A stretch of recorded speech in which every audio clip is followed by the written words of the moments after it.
Sebuah rekaman beredar di media sosial memperlihatkan pengangkut personel lapis baja Rusia yang terbakar hebat usai dihantam drone Ukraina.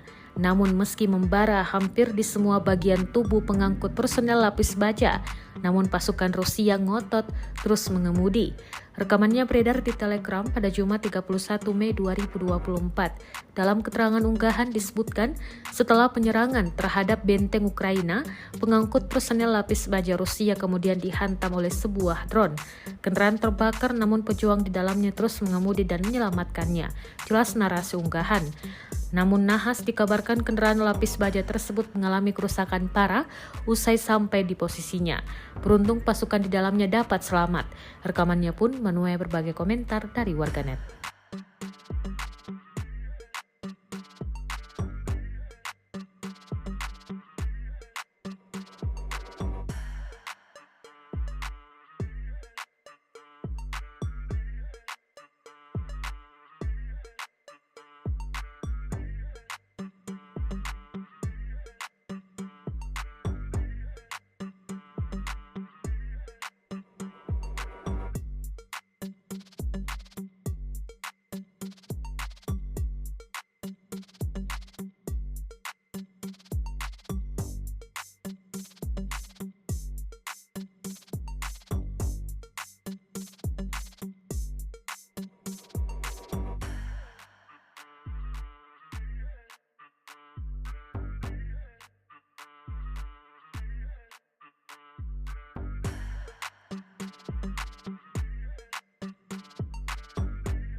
Download Tribun X sekarang, menghadirkan lokal menjadi Indonesia.